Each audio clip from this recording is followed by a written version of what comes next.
ಕೇಂದ್ರ ಸಂಪುಟದಲ್ಲಿ ಬೃಹತ್ ಬದಲಾವಣೆ ಆಗೋ ಸಾಧ್ಯತೆಗಳಿದ್ದಾವೆ. ಕೇಂದ್ರ ಮಂತ್ರಿಮಂಡಲ ಅಂದ್ರೆ ಇದೇ ನರೇಂದ್ರ ಮೋದಿ ಅವರ ಕ್ಯಾಬಿನೆಟ್. ಅಣ್ಣಾಮಲೈಗೆ ಮೋದಿ ಸಂಪುಟದಲ್ಲಿ ಸ್ಥಾನ ಸಿಗುತ್ತಾ? ಹೆಂಗ ಸಿಗೋದಕ್ಕೆ ಸಾಧ್ಯ? ಕಳೆದ ಬಾರಿ ಲೋಕಸಭಾ ಚುನಾವಣೆಯಲ್ಲಿ ಸೋತಿದ್ದಾರಲ್ಲ. ಕೇಂದ್ರ ಸಂಪುಟದಲ್ಲಿ ಬೃಹತ್ ಬದಲಾವಣೆಯಾಗುವ ಸಾಧ್ಯತೆಗಳಿದ್ದಾವೆ.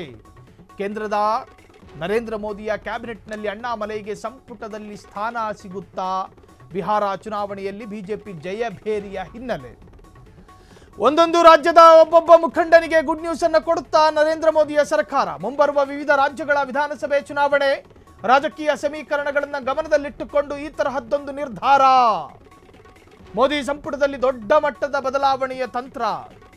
ಅಣ್ಣಾಮಲೈಗೆ ಸ್ಥಾನ ಕೊಡುವುದರ ಬಗ್ಗೆ ಚರ್ಚೆಗಳು. ತಮಿಳುನಾಡು ಬಿಜೆಪಿ ರಾಜ್ಯಾಧ್ಯಕ್ಷರಾಗಿ ಕೆಲಸ ಮಾಡಿರುವ ಅಣ್ಣಾಮಲೈ ಇನ್ನು ಎಂಪಿ ಮಾಡೋದಕ್ಕೆ ಸಾಧ್ಯ ಇಲ್ಲ. ಕಾರಣ ಅವರು ಎಂಪಿ ಎಲೆಕ್ಷನ್ ಅಲ್ಲಿ ಸೋತಿದ್ದಾರೆ.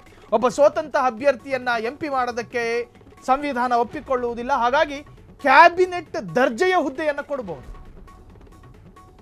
ಕ್ಯಾಬಿನೆಟ್ ದರ್ಜೆಯ ಹುದ್ದೆಯನ್ನು ಕೊಡಬಹುದು. ಈಗ ಉದಾಹರಣೆಗೆ ವಿಶೇಷ ಜನಪ್ರತಿನಿಧಿ ಅಥವಾ ವಿಶೇಷ ಕರ್ನಾಟಕದ ಪ್ರತಿನಿಧಿ, ಸ್ಪೆಷಲ್ ರೆಪ್ರೆಸೆಂಟೇಟಿವ್, ಆ ತರಹದೊಂದು ಸ್ಥಾನಗಳನ್ನು ಈ ಅಣ್ಣಾಮಲೈ ಇರಂತಹ ಒಬ್ಬ ಕ್ಯಾಂಡಿಡೇಟ್ಗೆ ಅಥವಾ ಒಂದು ವ್ಯಕ್ತಿತ್ವಕ್ಕೆ ಕೇಂದ್ರ ಸರ್ಕಾರದ ನಿಯಂತ್ರಣದಲ್ಲಿ ಏನಾದರೂ ಒಂದು ಕ್ಯಾಬಿನೆಟ್ ದರ್ಜೆಯ ಸ್ಥಾನವನ್ನು ಕೊಡಬಹುದು.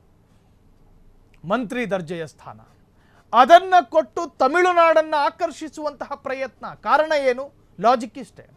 ಕಳೆದ ಬಾರಿಯ ಈ ಲೋಕಸಭಾ ಚುನಾವಣೆಯಲ್ಲಿ ಬಿಜೆಪಿಗೆ ಯಾವ ಕಾಲದಲ್ಲೂ ಠೇವಣಿಯನ್ನ ಸೃಷ್ಟಿ ಮಾಡೋದಕ್ಕೆ ಸಾಧ್ಯವಿಲ್ಲದಂತಹ ದ್ರಾವಿಡರ ಕೋಟೆಯಲ್ಲಿ ಅಣ್ಣಾಮಲೈ ಎಂಪಿ ಎಲೆಕ್ಷನ್ ಅಲ್ಲಿ ಗಳಿಸಿದ್ದು 4,36,009 ಮತಗಳನ್ನು.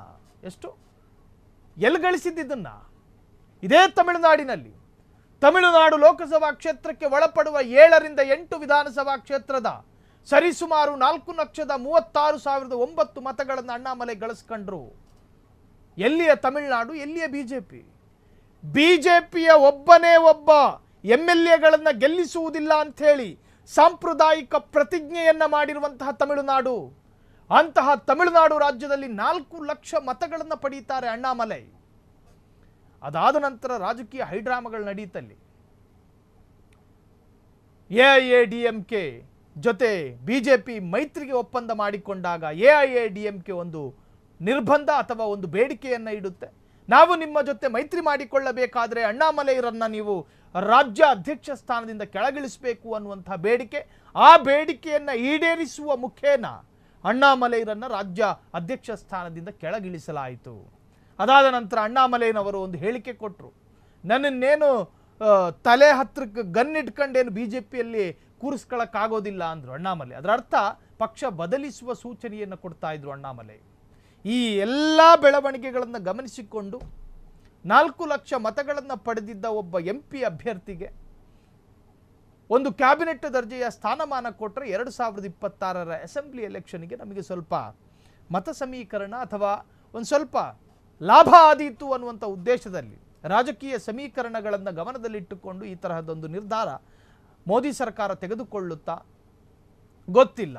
ಮೋದಿ ಸಂಪುಟದಲ್ಲಿ ದೊಡ್ಡ ಮಟ್ಟದ ಬದಲಾವಣೆಯ ತಂತ್ರ ಅಥವಾ ಬದಲಾವಣೆಯ ಗಾಳಿ ಬೀಸ್ತಾ ಇದೆ. ತಮಿಳುನಾಡು ಬಿಜೆಪಿ ರಾಜ್ಯ ಅಧ್ಯಕ್ಷರಾಗಿ ಕೆಲಸ ಮಾಡಿರುವ ಅಣ್ಣಾಮಲೈ, ರಾಷ್ಟ್ರ ಮಟ್ಟದ ನಾಯಕರ ಗಮನ ಸೆಳೆದಿರುವ ಅಣ್ಣಾಮಲೈ ತಮಿಳುನಾಡಿನಲ್ಲಿ ಬಿಜೆಪಿಯನ್ನು ಬಲಪಡಿಸುತ್ತಾರಾ? ಹೀಗಾಗಿ ಕೇಂದ್ರದಲ್ಲಿ ಅಣ್ಣಾಮಲೈಗೆ ಸೂಕ್ತ ಸ್ಥಾನಮಾನದ ಬಗ್ಗೆ ಮೋದಿ ಚಿಂತನೆಯನ್ನು ನಡೆಸ್ತಾ ಇದ್ದಾರೆ ಅನ್ನೋದು ಪೊಲಿಟಿಕಲ್ ಊಹಾಪೋಹ.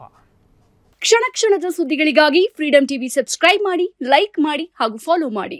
ಹೊಸ ಸುದ್ದಿಗಳ ನೋಟಿಫಿಕೇಶನ್ಗಾಗಿ ಬೆಲ್ ಐಕಾನ್ ಮೇಲೆ ಕ್ಲಿಕ್ ಮಾಡಿ.